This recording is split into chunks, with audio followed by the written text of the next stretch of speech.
How should a wife treat her husband? And how should a husband treat his wife? This is so useful, man. If you get good at doing this, your life will get so much better. You can't believe it. You want to think, well, what do you want in your house? How about peace, tranquility, happiness, and humor?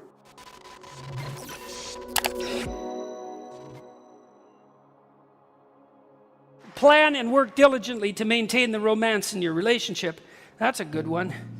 It's a funny one though, eh? Because the first part of that sentence is a lot different than the second part.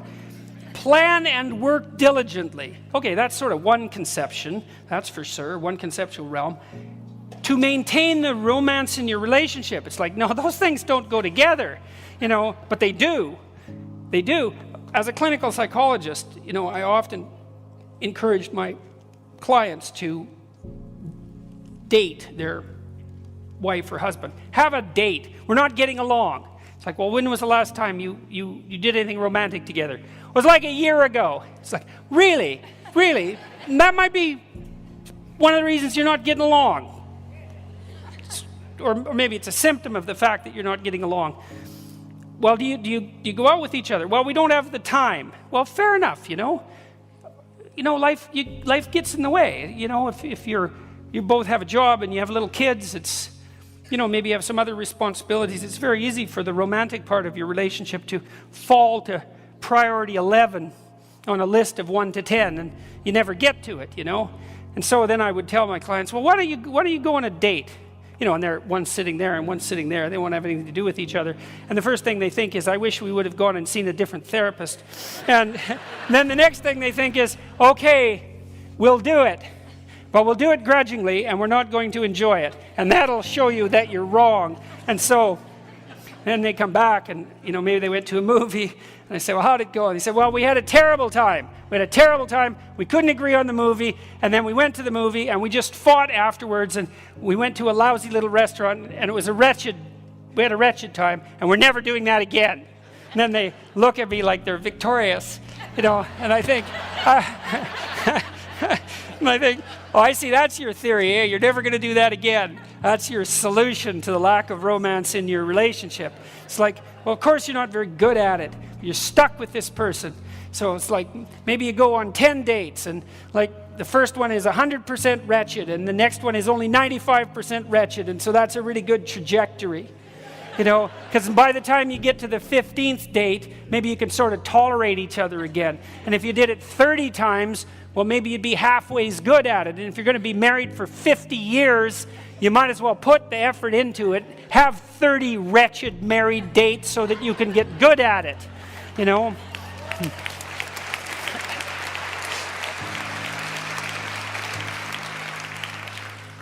You know, and then you don't think about it, because people they're sort of naive and arrogant at the same time.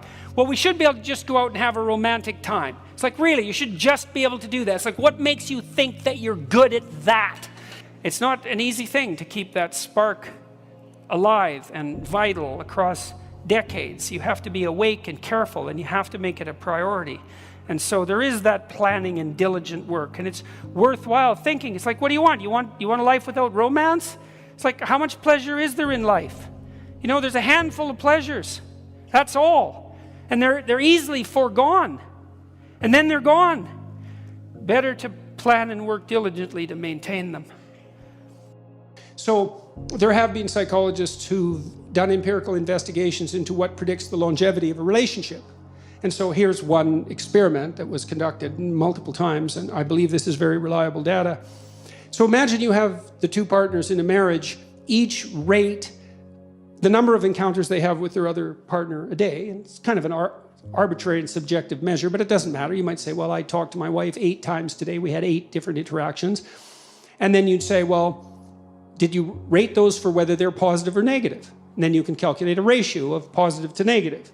And then you can use the ratio to predict the longevity of the relationship. And the data show that if the relationship interactions fall below 5 positive to 1 negative, then the relationship deteriorates and is generally doomed.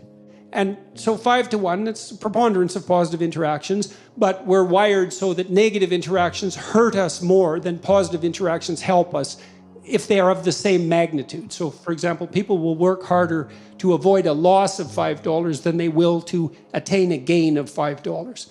And you might say, well, why is that? And the answer is, you can be absolutely dead, but there's only so happy you can be. And so it's better to err on the side of conservatism in the domain of negative emotion. And so, but interestingly enough, if the interactions rise so that they exceed 11 positive to 1 negative, the relationship also deteriorates.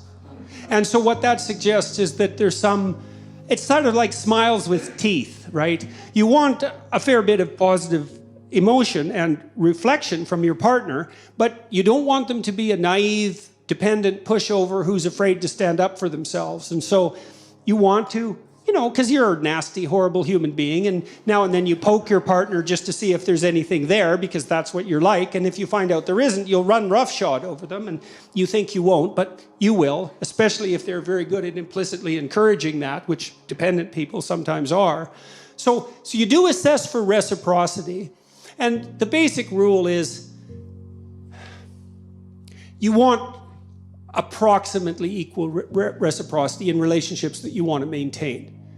Now, maybe, you have enough additional resource to be the giver more often than the receiver in some relationships, but I don't even think that really works that well with children. You obviously have to take care of them, but it's not like they don't deliver the goods to you if you have a good relationship with them. And you want to some degree, to enforce that reciprocity. Now, you might say, well, what happens in relationships where that's impossible? And, well, I give you a practical piece of a suggestion on that front. And this is another thing you can do in your own household. This is so useful, man. If you get good at doing this, your life will get so much better. You can't believe it.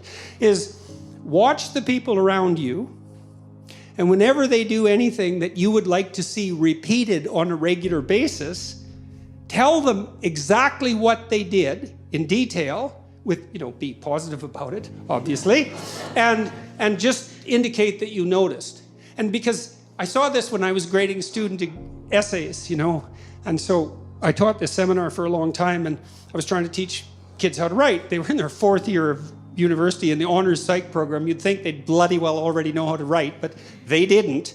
And so I'd have them write a 4-page essay on a given topic, and then they had to rewrite that to a 6-page essay, and then they had to rewrite that to an 8-page essay. And the first essay I graded, it was only 5% of their grade, and I told them, I'm going to cut you into ribbons, but it doesn't matter because it's 5% of your grade, and so they could tolerate that. And generally, by the 3rd essay, they had written the best thing they'd ever written in their life, and they learned so fast it was unbelievable. But one of the things I noticed was that they did a little testing with the first essay. They'd hand in something. It was just like, God, formulaic, boring. They weren't in it at all, There was nothing of the person in there. There was no thought. There was just the kind of psychobabble that they'd learned, especially if they were in faculties of education. And it was dry and dull, and everything about it was wrong. And so those are hard to grade, right? It's like, what's wrong with my essay? Well, the words aren't right. The phrases, they're not so good. They're not organized well into sentences. The sentences aren't sequenced well in the paragraphs. The paragraphs don't make a coherent argument, and the entire thing is empty. But other than that, no problem. It was often easier just to rewrite those essays than to grade them. So in any case, though, one of the things I did learn was that even in an essay like that, there is usually like 1 sentence or 2 sentences buried on like page 3 that was an actual thought and reasonably clearly stated and somewhat gripping, It was like the person popped out from all the background rubbish and said, well, what about this? And if you saw that and checked it and said, hey, you hit the mark right there, the next essay would be like 2/3 that. And that was really fun to see. And then maybe by the 3rd essay, maybe it was all like that. And then they were really thrilled. It's like, wow, I wrote this, And it was sort of the culmination. Well, it was a 4th-year seminar. It was the culmination of their career as a psychology undergraduate. So that was great fun. But you can do that in your own household. If the envious part of you isn't jealous of the revelation of the goodness of the person. This isn't a manipulative technique, by the way, although it can be used that way. It's not effective unless you do it with a certain degree of wisdom. You want to think, well, what do you want in your house? How about peace, tranquility, happiness, and humor. Something like that. It's not a bad first pass approximation. And you got to get that in your head. It's like, do you want that, or do you want the delights of endless martyrdom? Because you have to make a choice, and you might think, I wouldn't pick martyrdom. It's like, really? Really? You wouldn't, eh? You'd pick peace and happiness and humor, and so everywhere you go, that's all you're ever surrounded with. It's like highly improbable. So don't be so sure you're aiming up. But if you can orient yourself in that direction, and carefully, and knowing full well what the hellish alternative is, because you need to know that, then you can watch and see, well, when is this manifesting itself in the people around me?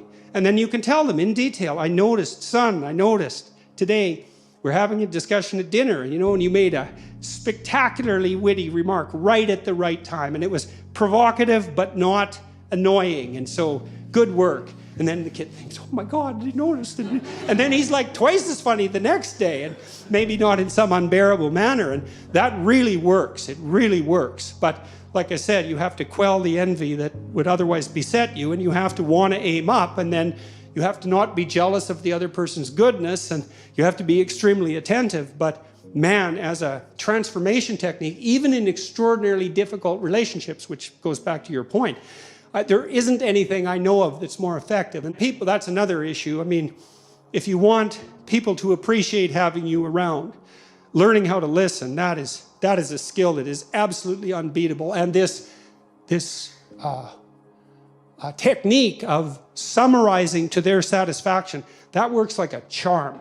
You might be a little awkward when you first try it, and might feel a little manipulative because you're not that good at it. But if you get expert at it, and you have the greatest conversations with everyone. I had people in my clinical practice who were extraordinarily impaired intellectually and suffering from all sorts of assorted pathologies in addition to that. And if I was listening to them properly, they were as fascinating as anybody I had on the, say, more able and competent end of the spectrum. And you learn so much because there is nothing that people won't tell you if you listen. It is absolutely amazing what people will tell you, and so quickly they'll reveal things they didn't even know about themselves. And they need to know those things often. They've been hidden for years. It's so rewarding.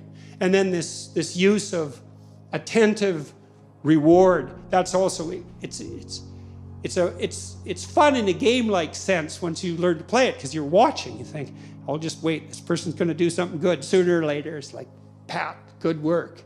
And people are so thrilled that little manifestation of goodness in their heart that managed to sneak out past their cynicism and boredom was recognized.